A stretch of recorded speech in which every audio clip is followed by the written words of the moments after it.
All right, John, let's go. Well, I just want to tell you how grateful we are that all of you came here. It means a great deal to me and to the guys that put this together. And if you haven't been here before, it's going to mean a great deal to you because of the people sitting around you. We don't advertise this in Tampa. So all the people in Tampa, some of them know there's something going on, but it's designed so that we don't end up with a room full of people that already know each other. Something made you decide to come down here, and you're with other people who made that same decision, and you're going to really enjoy each other's company because you're all seekers. You didn't come down here to have fun. You're not going on vacation. You're down here because something inside of you said, let's try and get closer to this wonderful Creator that we have come in contact with. And this is a wonderful environment for that to happen. I got two things occurred to me. One is we have a library back there, and it's we hope that you will peruse the books and find a few that speak to you and take them back to your room, look at them, maybe get familiar with the author, and then when you go home, you could buy that book because our big book in 12 and 12 urge us to go out into libraries and spiritual teachers in order to go on the individual path that takes place in the 12th step. But it's an honor system, so we would like you to put the book back. That would be... And there's a book list in your handouts.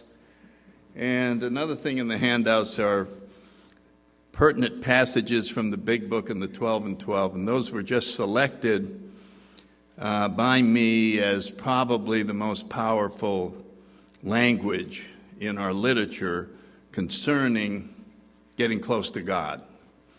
And those phrases have been really are meaningful to me, and I hope they are to you.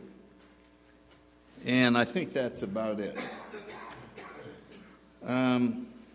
If I'm not mistaken, the first lecture is on, we had to fearlessly face the proposition that either God is everything or He's nothing. Unlike the other years when we had wild topics like me, Tarzan, you, Jane, I can't believe I actually gave a talk on that. And then we had one on Charlie McCarthy and Edgar Bergen. And I think people began to wonder, what am I attending down there?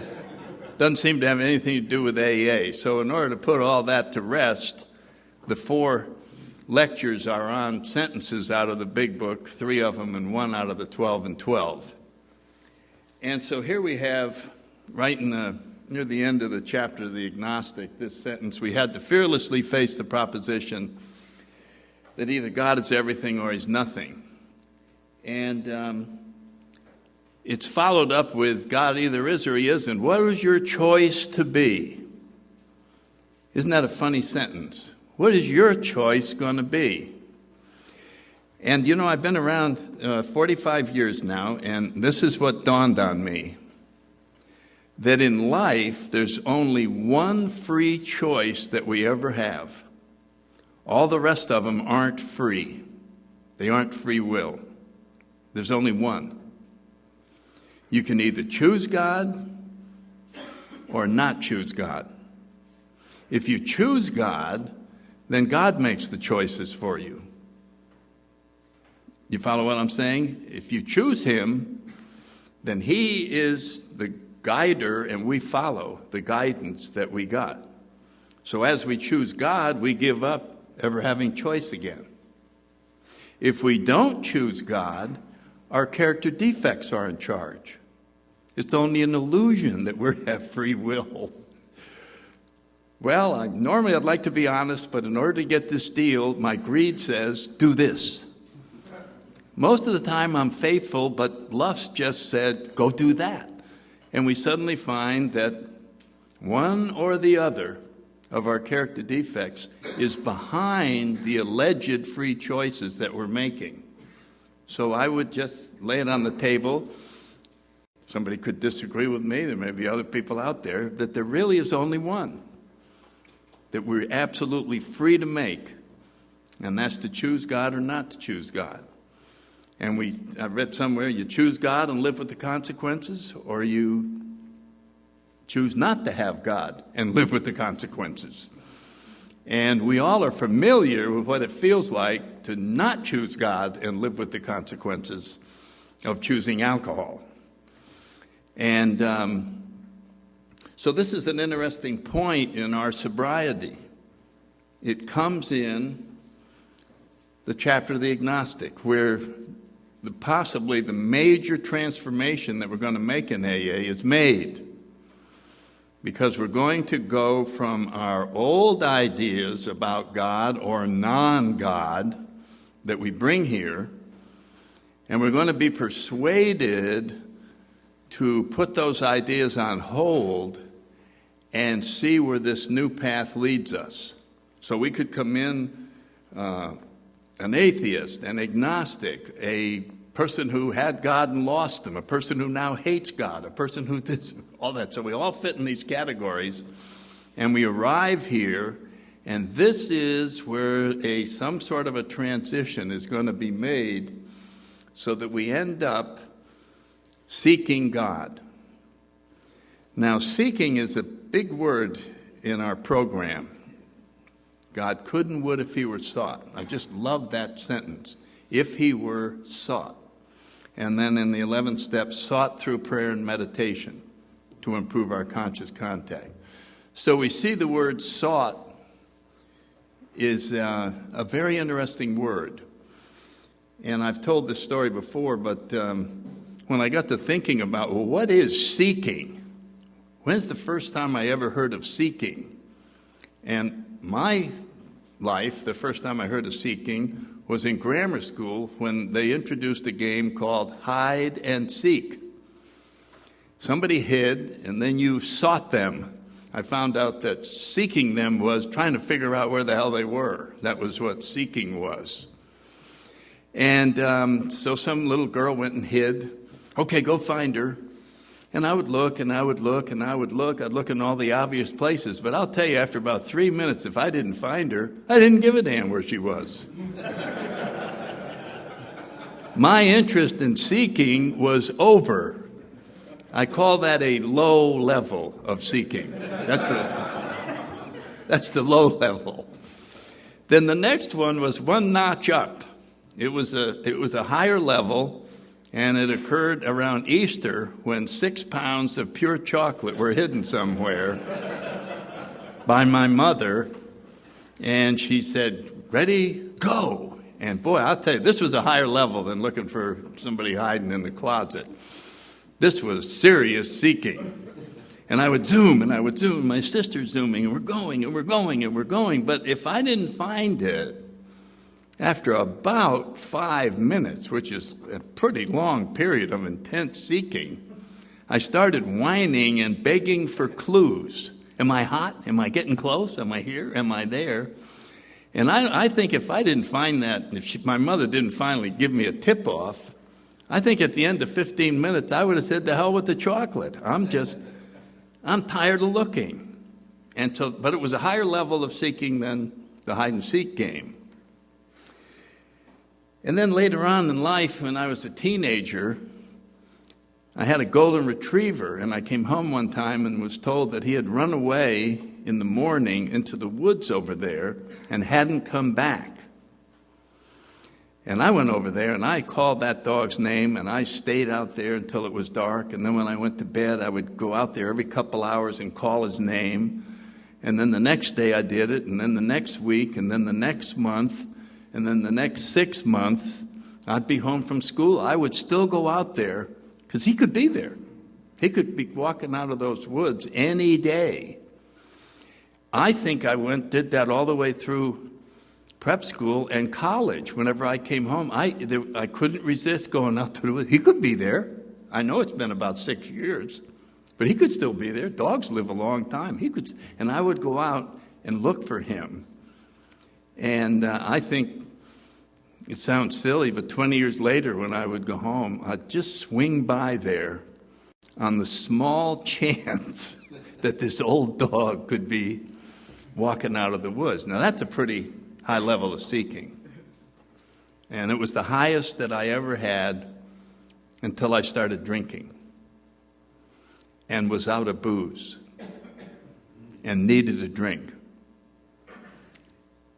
You all know that that level of seeking, there's got to be, I had a bottle around here somewhere. It's got to be here. Jeez, I'm looking. I don't find it. The nearest liquor store is about 15 miles away. Guess who's going to get dressed and go down there? Guess who is not going to stop until they find this? And that's pretty high level seeking. So the question we can ask ourselves, what level is our seeking of God at? The hide and seek, the Easter bunny, the lost dog? Or could it even get as high as, I need a drink? And it puts me into mind that most of the time, our level of seeking God is pretty low. And yet, nothing could be a bigger reward than to continue this seek at a higher level of intensity. And that's all done by a decision. It's all done by making a decision to come here. It's all done by making a decision to go to listen to some spiritual teacher. It's all done by setting aside time for prayer and meditation. It's all done by us, the individual. You suddenly realize this is not a group activity anymore like the other steps. We did this, we did that, and the sponsor's helping us, and we can talk about it and this and that. This is done just by me. I do my seeking all alone. I have reading a book. Where am I spending my mental energy? Am I committed to getting closer and closer? And am I committed to getting the full potential out of steps 6 and 7? Am I really wanting God to get rid of everything? Because that's the only way I can really find him, is to have the barriers removed. Am I willing to shoot for 100%? Am I willing to let the word perfection come in to my vocabulary? I may talk about this, may be redundant with another lecture, but the big book talks about progress, not perfection. But the 12 and 12 talks about perfection. And I read some letters and history stuff that in the beginning they wanted the 4 absolutes. That was part of the Oxford group, and there was a big push to make them part of AA. I mean, come on, we're using them.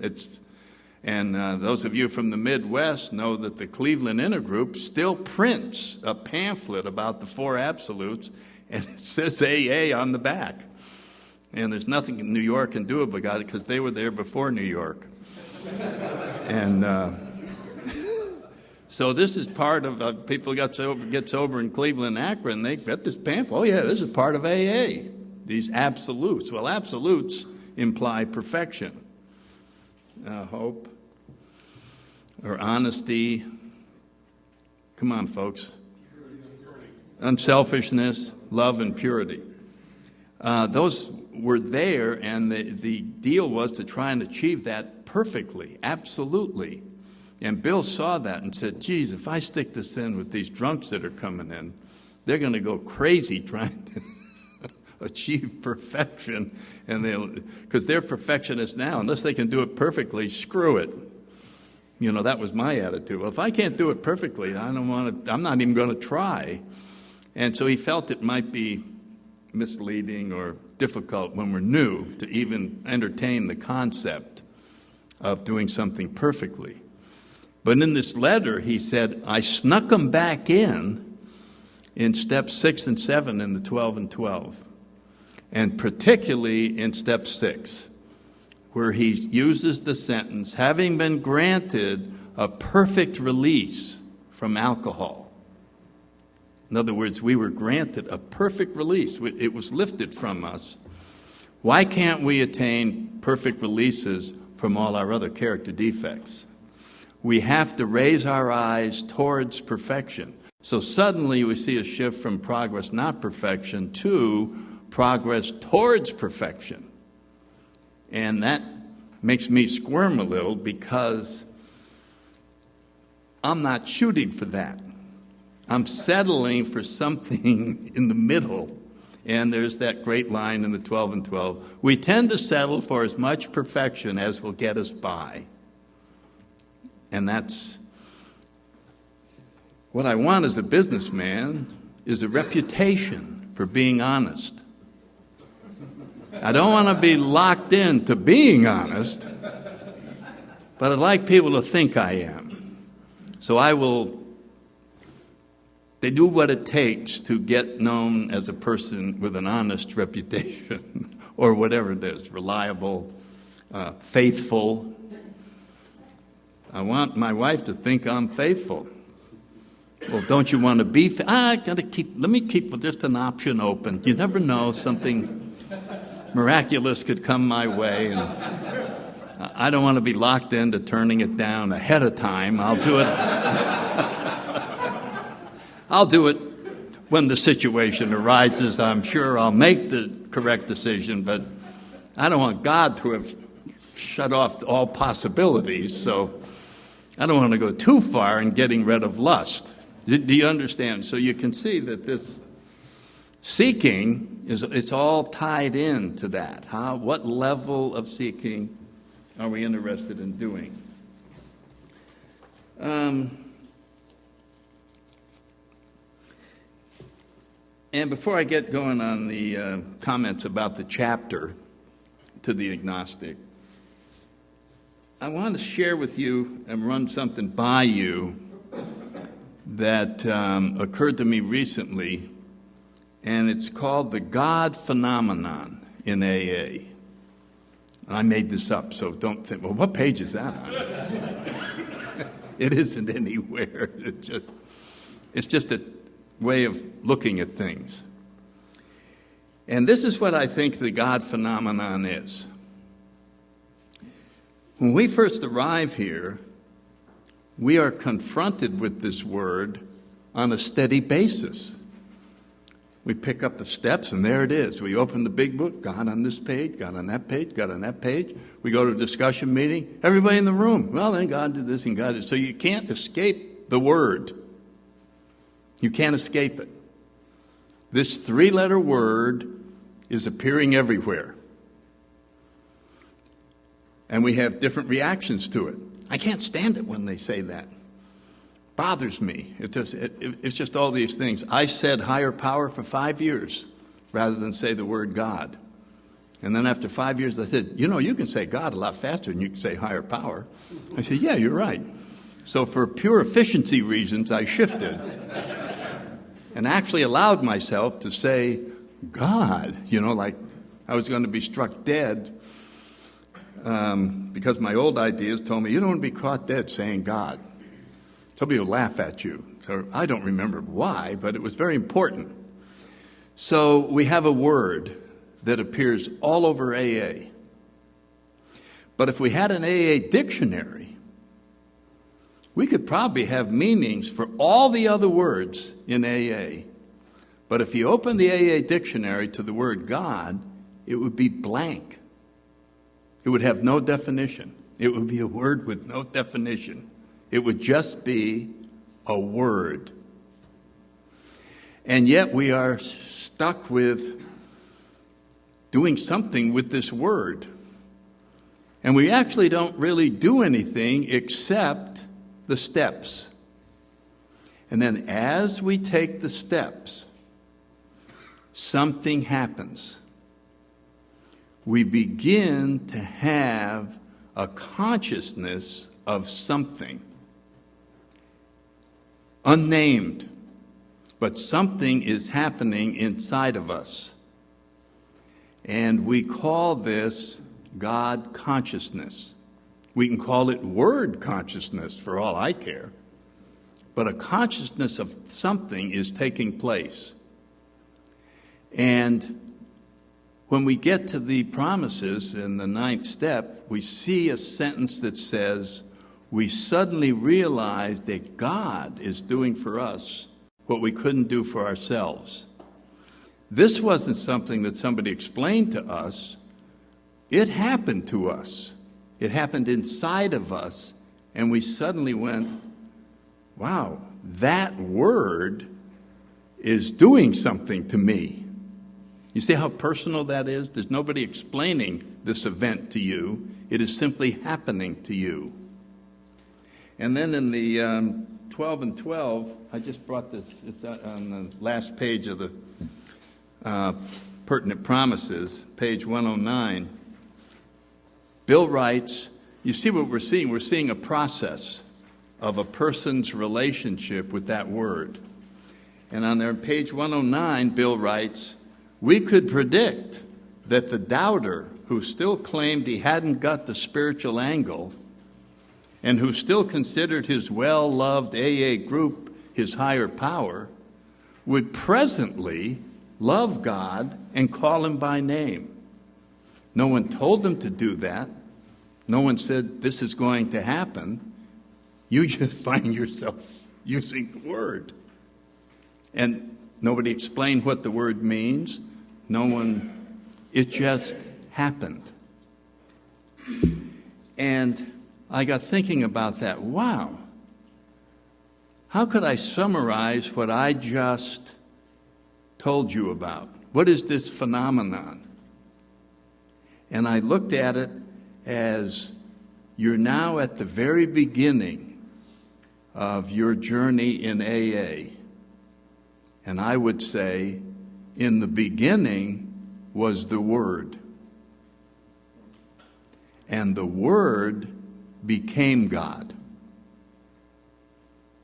And it just hit me. That's exactly what happened to me. I used this word because everybody else was using it. I didn't know what it meant. I just said it. And then I talked about it. And then I said, and all of a sudden, the word itself became real. And that was the transformation that I had. And that, just for lack of a better term, I just called it the God phenomenon. That it happens to everyone here. The steps are designed to cause that to happen. And it happens no matter what our old ideas were when we arrived here. That's where we end up. And I just think it's fascinating when you consider the backgrounds of all the people that come here, that we all end up in the same place. And I think for me it would have helped if someone had said the term God as you understand him. Now we know in the beginning we go, you can call anything you want, it'll be your higher powers. And the most common one that you hear around the country is doorknob. Well, I made a doorknob by higher power. And you do hear that, but you don't hear someone with 10 years saying it. Do you follow what I'm saying? I've been sober 10 years, and the doorknob is still my higher power. It somehow went from doorknob to God. It somehow went from John Wayne to God. It somehow went from my AA group to God. So you can see that this... But how did it go to God? Did someone convince you that God existed? Did they tell you who he was? Did they do it? No.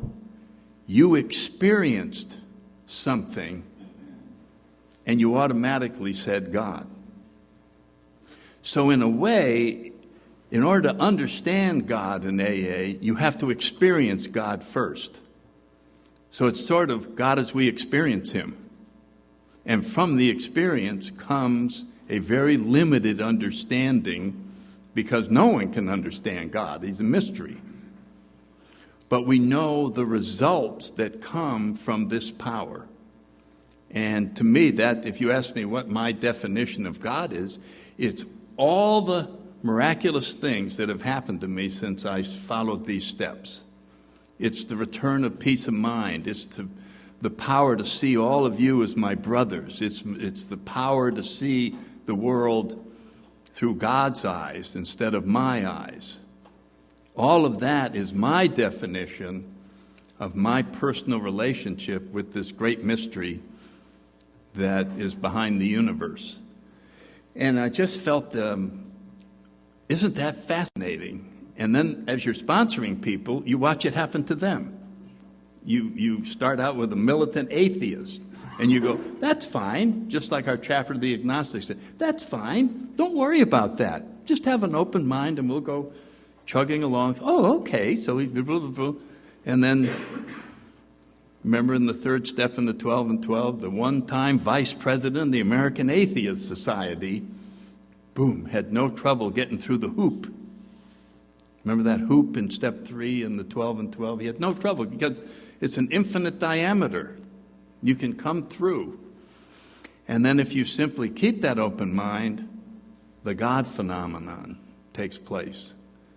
And it's the greatest phenomenon that happens in Alcoholics Anonymous, is to have come true that sentence, and I think it's on page 23 when we go, the central fact of our lives today is the absolute certainty that our Creator has entered our hearts and lives in a way that is indeed miraculous. That's a pretty strong statement for someone to make. The absolute certainty that my Creator, whatever that is to me, has entered my hearts and lives in a way that is indeed miraculous. And then we suddenly realize that God is doing for us what we couldn't do for ourselves. And so we find this sentence, we had to fearlessly face the proposition that either God is everything or else he's nothing. He either is or he isn't. What was our choice to be? And so you can see that almost all of us make a journey in that chapter from non-believer to open-mindedness, and as our AA journey continues, to believer. And the belief that we have is based on experience. It isn't based on faith. It actually happens to us. Once you experience contact with your own Creator, there isn't much need for faith. It happened. It's a guarantee. You personally felt this presence, and we're in a different league now. Now we're not seeking to have more faith so that we might eventually find this higher power. We're seeking now to improve our conscious contact. We're seeking to continue this wonderful experience that took place in this great journey, in this phenomenon of God. The last line in the chapter to the agnostic describes this journey. When we drew near to him, he disclosed himself to us. Isn't that a great sentence? The trick is to find out where near is and go there. I was going to make a joke that they gave me. You've seen me here. I don't want to go through my personal health, but you know, all the retreats prior to this one, I was limping around because my knees hurt so much. I got 2 brand new knees. Now I need a hip. So they got me a golf cart, which I'm grateful for. And I was going to tell people that for $20, I'll take you to dinner and back every night. For $50, I'll take you on a tour of the entire retreat center. And for $100, I'll take you to near, which is that spot in the retreat center where God is. If you go there, he will disclose himself to you. So the trick is to figure out where the hell is near. And as it turns out, we're looking in the wrong place if we're looking out there. Because that came later on page 55. We found the great reality deep down within us. It's only there that he may be found. So as we are newcomers to this spiritual journey, we suddenly realize nothing out there is of any importance whatsoever. there's nothing out there that needs to be changed. With our slogan back here, this was just a spiritual saying that I heard on a CD, and I just went, wow. It just says it all. Stop looking out there. It's all in here. And that's where the seeking goes. So how do you go in there? And that's what the 12 steps are all about. We can't go in there. We're blocked. And what's blocking us from going in there is our ideas about out there. That's our story. That's the world that we created. The one that isn't real, but it's the one we live in the middle of. And it's all these ideas that we told ourselves growing up. Those kind of people are terrible. The government is this. God hates you. Everybody's picking on me. I'm a victim. Whatever story we put together, they're all dramatic.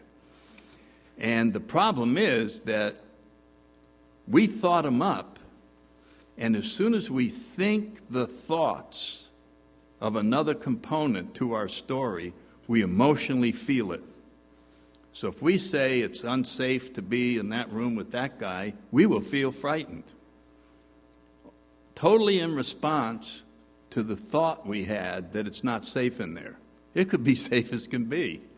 And we all remember this from whenever it was the first time that you thought to yourself in your bedroom, there might be a monster in your closet. I remembered that, and I went, yeah, there could be a monster. I thought it was fun to think that. There could be a monster in there. And I went, yeah, there could be a monster. And all of a sudden, there was a monster in there, and I needed my father in there in a hurry. I wouldn't even go over near that closet. I had created this frightening thing. And so we do that in so many aspects of our life. It must be tens of thousands of little storylines, none of which are true, that have to be gotten rid of so that we can return to God's world. And so that's what our journey is in sobriety. It is a return to where we started from before we made up a place that doesn't exist and lived in it. And so what does the 12 steps do? They destroy all of our old ideas. It's captured for me the best in that great line. The idea that somehow we can drink like other people has to be smashed. Everybody knows that line. And can you picture it? Here's this idea that was obsessing us. Well, maybe this time, maybe this time. And finally our sponsor and 2 other people came along with a brick and went boom. And that was the end of that idea. It just isn't going to come up anymore. And so getting rid of old ideas is what all of spiritual growth is. That's the entire program is letting go. Maybe it's in another lecture, but it is, they call it a program of action. And the action verb is letting go. Now that doesn't sound like much action, does it? Boy, I'm rolling my sleeves up. Okay, what do I do? Let go. I know, but what do I do? I want to really get involved. Yeah, just let go. And then we realize this is our grip on our life. And you remember, I'm not an alcoholic. And you go, well, you're in the nut ward, you're wearing a straitjacket, you're doing it. You remember how hard it was? Okay, I'm an alcoholic. Well, look at what's left. All the 1,000 fingers. Okay, I am an alcoholic. I got rid of I'm not an alcoholic, and I went to I am an alcoholic. Well, how much progress have I made? There's a long way to go. And that's where willingness comes in. We had to reconsider or die. That gave us the motive to possibly begin the journey of being wrong. The great freedom of being wrong. Before I get off track, I better keep going. Yeah, letting go. Okay.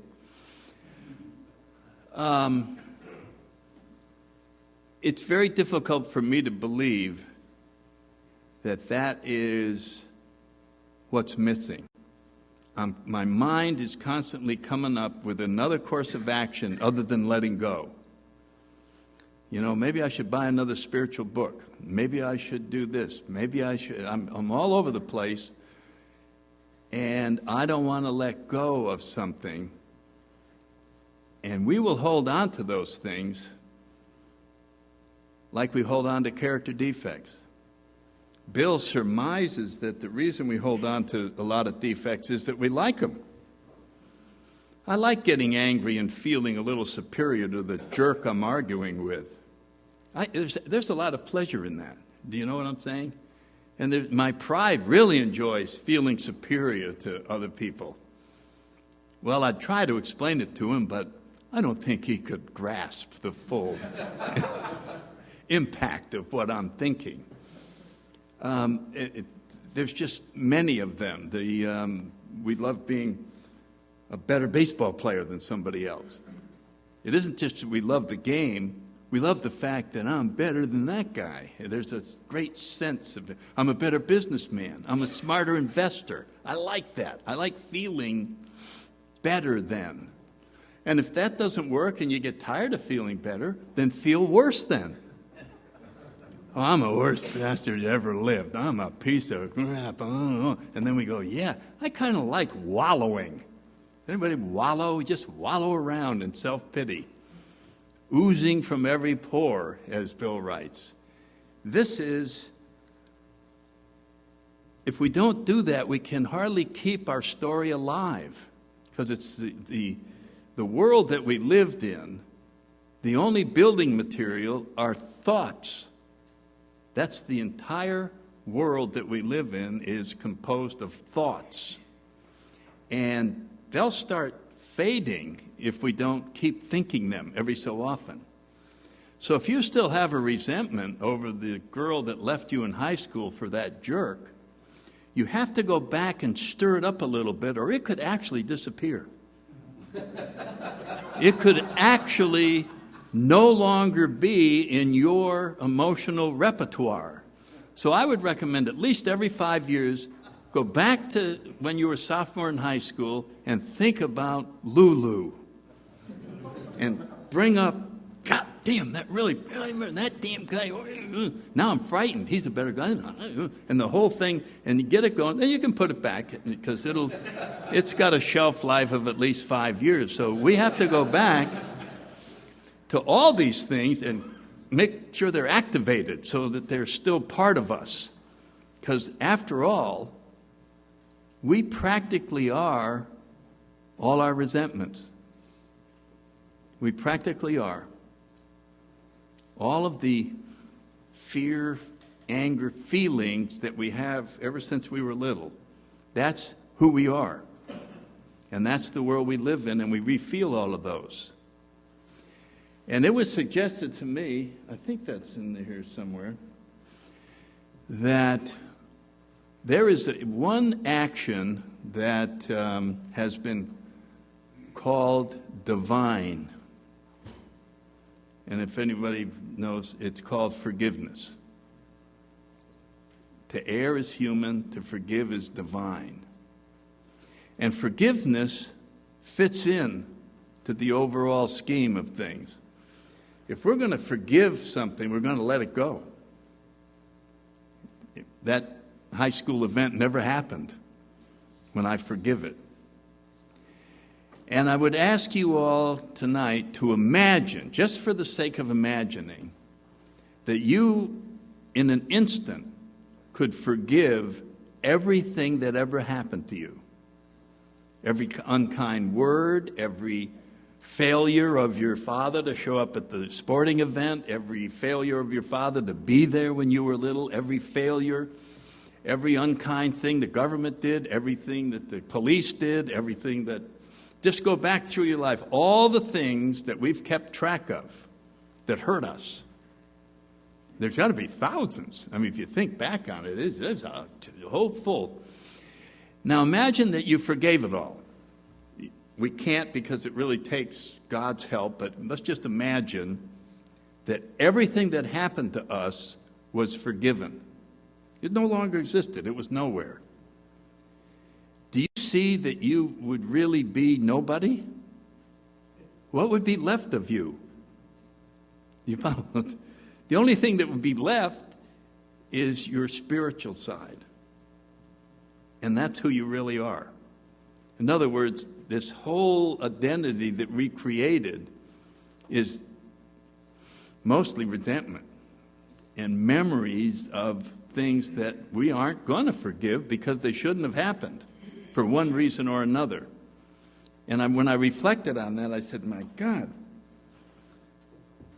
the only thing that would be left is I'm a child of God and I'm just going to do what he wants me to do. That would be the total identity. And we're afraid of that. We sense that fear. Bill writes about it in the third step in the 12 and 12. You remember when he said, I'm going to turn my life over?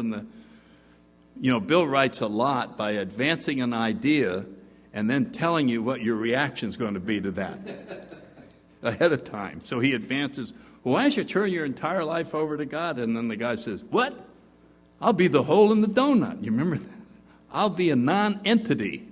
That's exactly what I was trying to describe. If you forgave, what would my role be in my life if I turned everything over to God? How about zero? How about zero? I would have no role in my own life. I would simply be a servant carrying out what God wants me to do. Now, this will guarantee total happiness. It'll allow you to see the universe as you've never seen it before. Why don't we all volunteer? Well, I want to be in charge of something. Can't you hear your ego going? Whoa. I got to reserve a little of this for myself. So if you imagine your world and God's world, and we want to go to God's world, but we'd like to keep some of ours. I'd like to be in charge of something. I'll give up drinking, but I'd like to be in charge of the other areas. All right, I'll give up having affairs. My sponsor started me down the list. Look, if you're going to have a good marriage, you're going to have to give it. Okay, so the AA program consists of not drinking and not having affairs. I'm glad we've got that. I'm in. I can do it. And every day he had another thing. Well, you're taking money out of the cash box at the Marine Corps. That's embezzling. I would suggest you give up drinking, affairs, and embezzling. Whew. Glad we've got it straight, and we're on and I'm ready to go. I can do it. And every day, and give up this, and then give up this, and then give up that. And you can see, if we're going to try to seek God, we have to be willing to give up the whole freaking thing. And then I don't have a job anymore. You follow what I'm saying? I don't have a job. I'm just carrying out. It's like going back in the Marine Corps. Here's the orders of the day. Go do them. Go fly at 10. Come back, go to this briefing. Boom, boom. I didn't have a say-so in any of that. I just carried it out. And it was fun. Once I got the hang of that, it was fun. Just carrying out orders. I never thought I'd admit that, but I really ended up liking it. And that's kind of what seeking God is about. It is coming to grips with the fact that this is not going to be pain-free. We're going to give up our way in order to live his way. We're going to give up our way. Now, let's see if we could come up with a description of one problem that includes all problems. My best guess is not getting your way. Not getting your way sexually, not getting your way financially, not getting your way health-wise. In other words, when we start describing a problem that we have that's bothering us, it's one of many ways of not getting your way. In other words, a situation happens. The situation is just a situation. But you don't want it to be that way. Do you see what I'm saying? I didn't want it to rain on the day I was going to play golf. Normally, rain is rain. But this day, it rained on your golf day. And you didn't want it to rain because now you can't play. So we're very angry at the rain. Isn't that a strange thing to get angry at? The freaking rain. I can't believe it.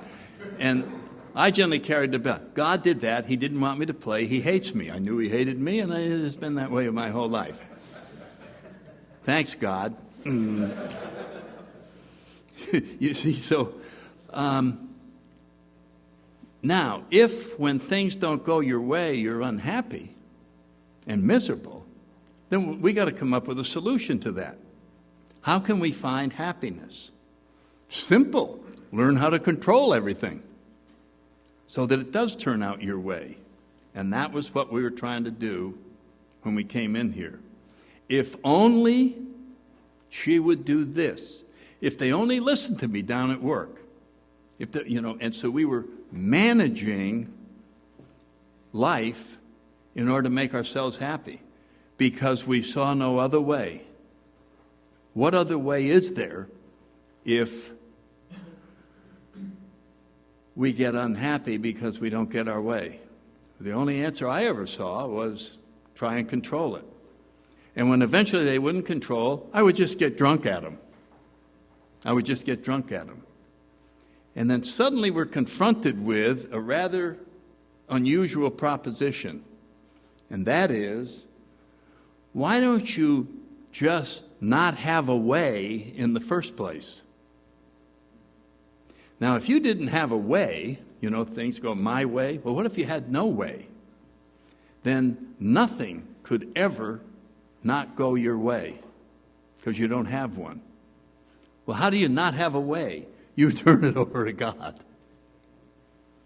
That's it. So the secret to getting rid of problems where things aren't going your way is to turn your way over to God. And then when it rains, you just go, well, I guess I wasn't supposed to play golf today. I guess I'm supposed to be doing something else. Oh, the phone's ringing. Oh, it's a 12-step call. Oh, now I understand why it rained. I'm supposed to be going on a 12-step call. I go over there, and the guy is happy to see me. I bring him to the meeting. People are talking to him, and I see his eyes light up, and I go, wow, watching a guy's eyes light up is better than getting a birdie. Who thought a golfer would ever say that? You golfers out there? Isn't that, boy, that's about the highest event in life. Well, unless it's an eagle. You know what I'm saying? But suddenly, an avid golfer is saying, oh, no, watching a guy's eyes light up is way bigger than getting a birdie. Woo! Whoever thought that would happen? It wouldn't have happened if we stayed in charge. It would not have happened if we weren't willing to get rid of our way and see what God's way is. And the problem is that we don't give up our way easily. There's a noise that we make when we're giving up our way, when our sponsor's going, no, look, no, I want you to do this. I don't want to do that, but I want you to do this. Your way is willful. I want you to come over and we want you to do that. And then we make the noise that all sponsors look for. All right. I love that noise. Okay. And you know that the person is agreeing with you, but they don't want to.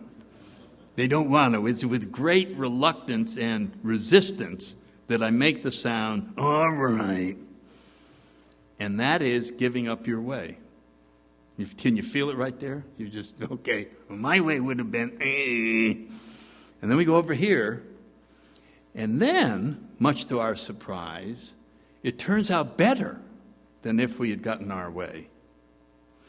The trouble is, newcomers are misled by the way we describe that event. Because we describe it this way because our ego takes over. So I decided, rather than play golf, I'd go on a 12-step call. And it sounds like we're spiritual giants who decided to put someone else's well-being ahead of our own. We leave out the part about it started raining. And that's why I wasn't playing golf. There's a thing called spiritual pride where we take credit for God's work. And that's one of the hardest things about the program. I will get into that later, is taking credit for God's work, and we don't even know we're doing it. It happens very subtly on the inside. God turns us into such a strong person, we don't need him anymore. It happens after 10 years of sobriety, something like that, and you don't realize it, but you actually think you've been made stronger by the program, because it feels like you are, but you're being held up totally by God. But it feels like you're stronger, and that can be an interesting proposition.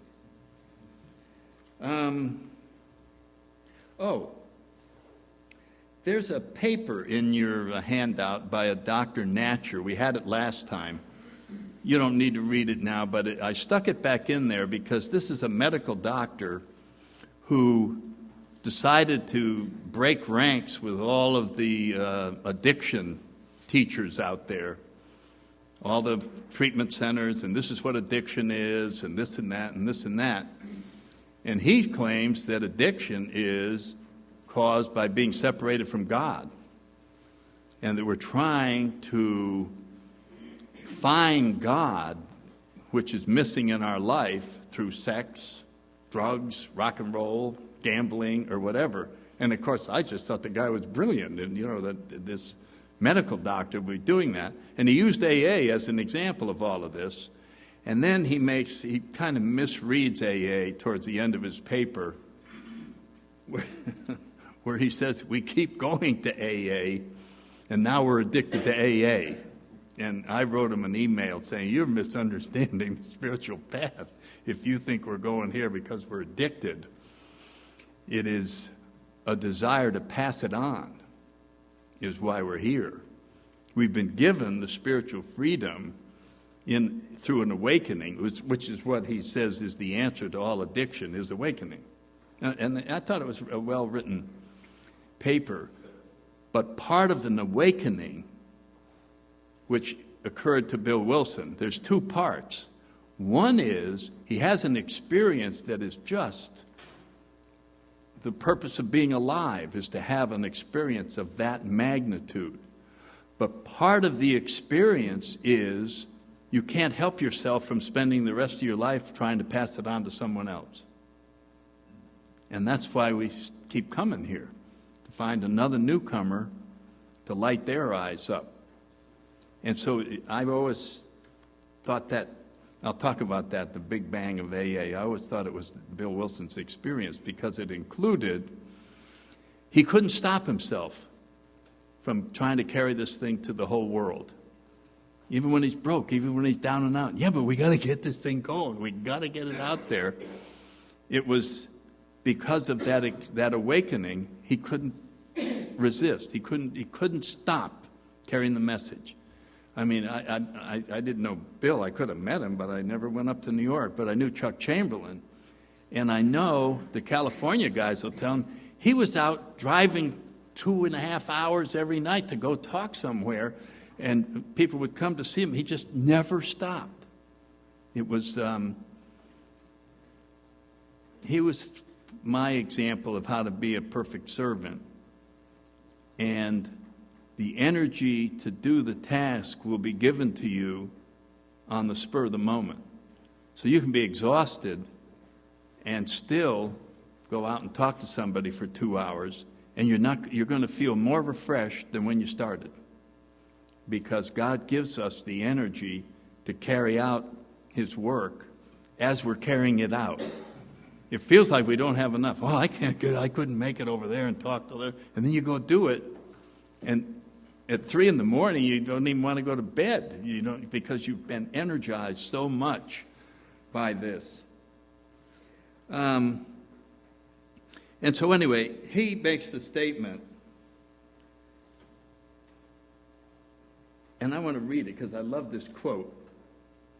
Is not, and this applies to all human beings, is not the real problem that we are absolutely powerless to get rid of the longing for God. This longing is there. It started the second we began our journey away from God by making up a story that we're separate from Him. A lot of people call it the prodigal son and the prodigal daughter. So all the time we're out there, there's something missing in our lives. We don't know what it is. We forgot what it is. And we think maybe more money will fix it. And we think that maybe more sex will fix it. Maybe alcohol will fix it. Alcohol really did look like it fixed it. But he centers in on, isn't the problem that we're powerless over getting rid of the longing for God? We just can't shake the fact that there's something missing. We can't lie down in bed and go, there, I'm totally complete. Everything is fine.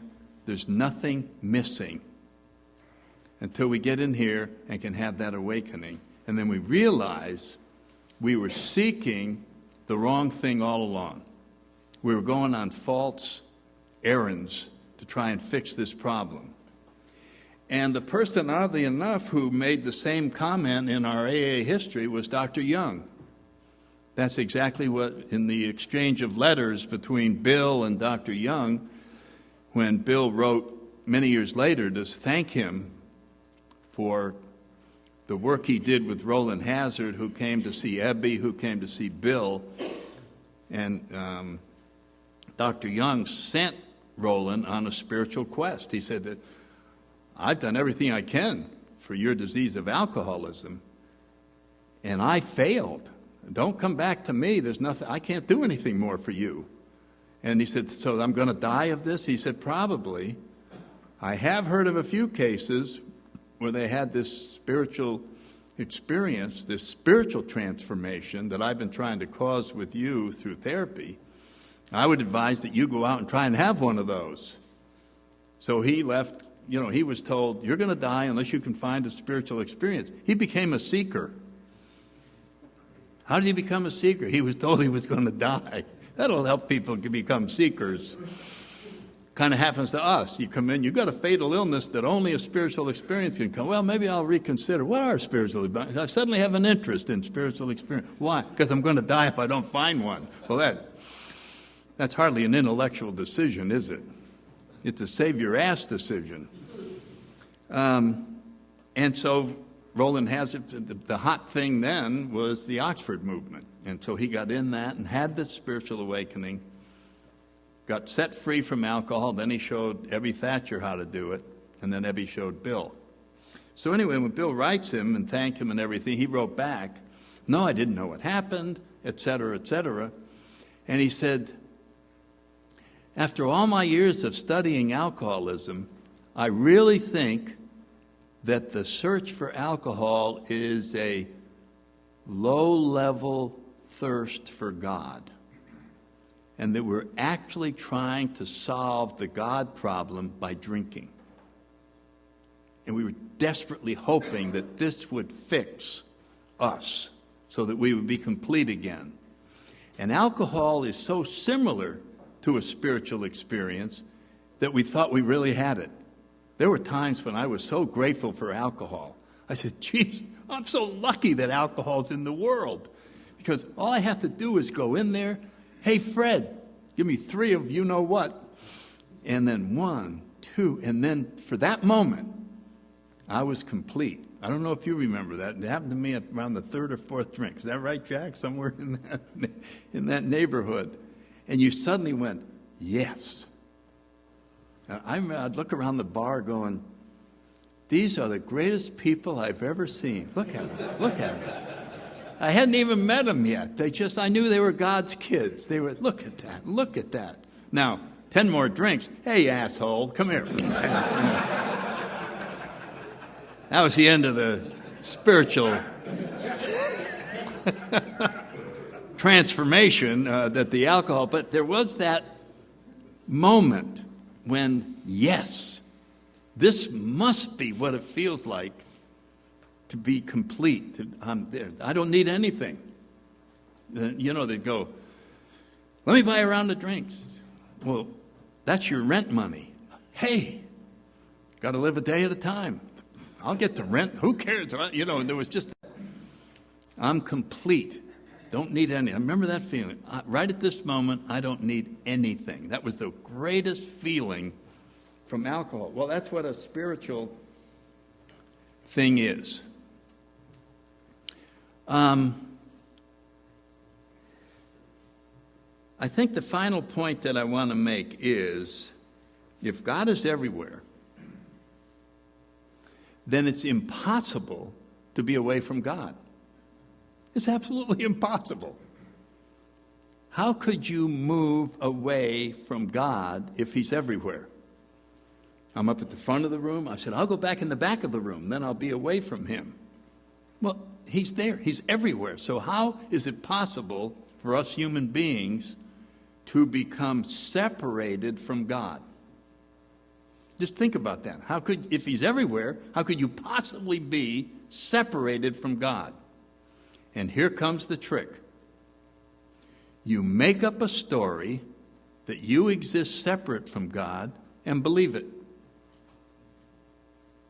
There, the trick's out of the bag. That's how each one of us became separate from God, so that we lived in a world where there was no God. It was our world. And we're the center of it. That's what self-centered means. It means wherever I turn and I look at the universe, from where I stand, I'm at the center of it. And man's been doing that for a long time. I mean, the best intellectuals on earth looked around the solar system and said, I wonder what the center of the solar system is. It's obviously where I am. That's pretty freaking obvious, man. I'm looking and there's all this stuff and over there, and I'm here. So they had to make the earth the center of it so that they would be at the center of it, because that's what our ego wants. And when, in later years, the observers started going, we don't think earth is the center, they were ready to kill him. Why? Because they'd have to get rid of all their old ideas. That would be a hell of a thing to change from earth to sun. I've been living at the center of the solar system for 50 years, and you want me to suddenly make the sun the center? I don't care if it is. If I kill you, we can keep the earth as the center. That's how far it went. That's how hard it is to become unself-centered or to become unearth-centered, which is what had to be done. And so we've created this. That's how separation occurs. It's the only way you can be separated from God, is to make up a story that you exist as a separate person and separate from God. As a matter of fact, there is no God where I live. So I created a whole universe where there's no God. And then I went around telling people that. I don't see any God. No God in my life.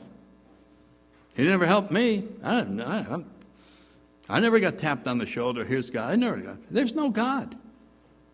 And you know something? There wasn't. If you decide there is no God, there is no. That's what that sentence says. He's either everything or he's nothing. He is or he isn't. What's your choice going to be? I choose that there is no God. Bam! Magic. There is none. Now live with it. Got lonely in there, didn't it? It was very lonely. Wasn't loneliness one of the key things of being an alcoholic? I am so freaking lonely in here. Why are you lonely in there? I'm the only one in here. And each one of us was the only one in our world. That's a hell of a place to live. So I wrote a story, and then we'll wrap it up. And this is my attempt at the human dilemma. They found him broken and weeping in the domain of the Four Horsemen. The skies were black with terror, bewilderment, frustration, and despair. His lungs were aching from breathing air polluted with pitiful and incomprehensible demoralization.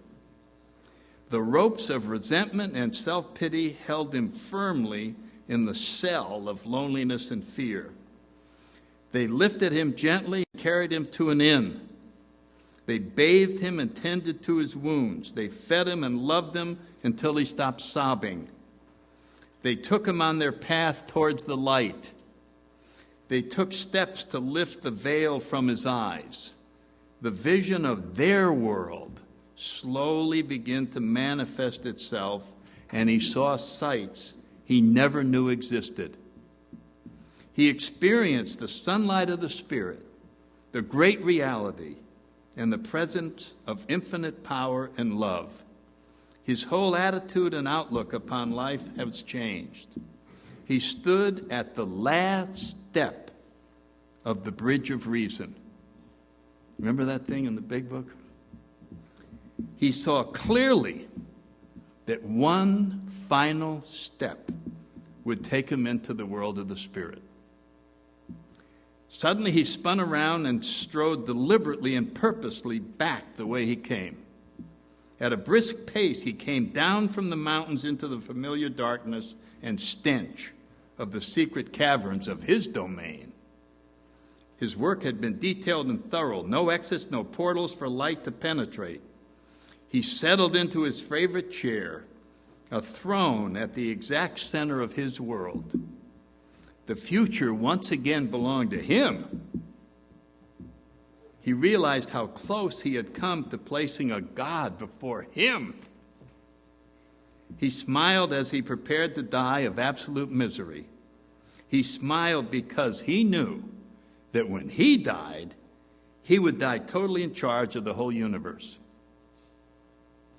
That's our deal. It is. There was, what is that? Oh my goodness. It's a long time ago poem. I'll think of it. But the line in the middle of it that captured me was,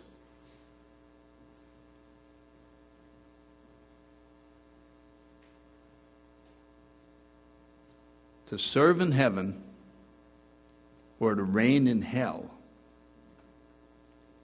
are the choices we're trying to make. To serve or to reign. And guess what the ego likes to choose?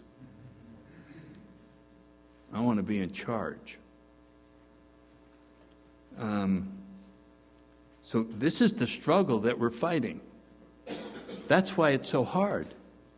That's why it's so painful to take seeking to another level. Your heart wants to do it. You come to something like this and you go, yeah. You ever get that? Yeah. Yeah.